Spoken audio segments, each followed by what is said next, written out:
다윗은 목동 시절 계절의 변화와 밤하늘을 수놓은 수많은 별들을 보며 하나님의 위엄을 생각했습니다. 별이 하늘에서 쏟아지는 것처럼 장엄한 광경을 본다면 우리는 다윗처럼 주의 이름이 온 땅이 어찌 그리 아름다운지요라는 감탄을 하게 될 것입니다. 하나님의 위엄은 어린아이들과 젖먹이들의 입으로 권능을 세우시는 능력으로 나타난다고 고백합니다. 하나님은 강한 대적을 물리치는 도구로 강한 군사를 사용하지 않습니다. 아무리 강한 대적도 하나님이 사용하시는 어린아이들, 젖먹이면 충분히 제압할 수 있기 때문입니다. 다윗이 골리앗과 맞설 때 어땠습니까? 다윗이 골리앗을 이길 만한 힘과 능력을 가지고 있었습니까? 그때 다윗의 모습은 어린 아이와 같았고 젖먹이와 같은 모습이었습니다.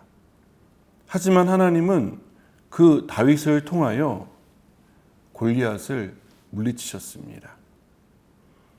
다윗이 찬양하는 하나님의 위엄은 하나님의 이름입니다. 하나님의 이름을 의지하면 그 어떤 대적도 능히 이길 수 있습니다. 예수님의 이름으로 외치면 모든 원수의 어두움은 물러나는 것입니다. 하나님의 이름을 의지하는 사람은 승리합니다. 하나님의 이름의 위엄이 승리를 가져다 주기 때문입니다. 하나님이 말씀하실 때 천지가 창조되었고 하나님이 그분의 손가락으로 세상을 만드셨습니다. 다윗은 4절에서 사람이 무엇이기에 주께서 생각해 주시냐며 감격합니다. 우주의 먼지보다 더 작고 초라한 피조물인 우리를 하나님이 생각해 주셨기 때문입니다. 생각하다는 단어는 기억하신다는 뜻입니다. 우리는 하나님을 잊고 살아도 하나님은 우리를 잊지 않고 기억해 주십니다.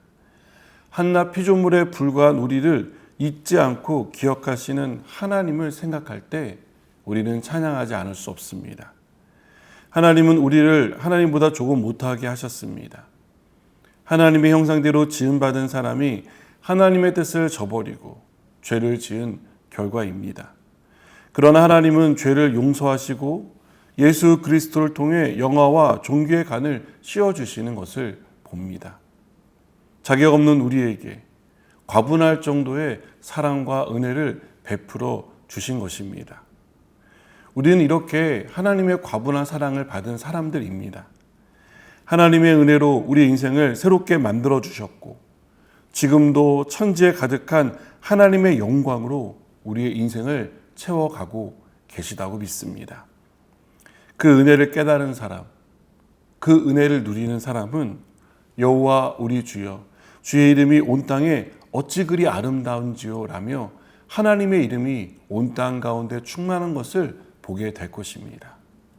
저와 여러분이 이 은혜를 보게 되는 사람이 되었으면 좋겠습니다. 그래서 하루하루의 삶 가운데 주의 이름을 찬양하는 저 여러분 되기를 축복합니다. 기도하시겠습니다. 주님, 이 땅을 바라볼 때 또 우리의 삶을 바라볼 때 하나님이 얼마나 크고 과분한 사랑을 주셨는지를 떠올리게 됩니다. 그래서 우리는 주님의 이름을 찬양합니다. 주님의 이름이면 충분하다는 사실을 알고 찬양합니다. 영광 받아 주시옵소서. 예수님의 이름으로 기도드립니다. 아멘.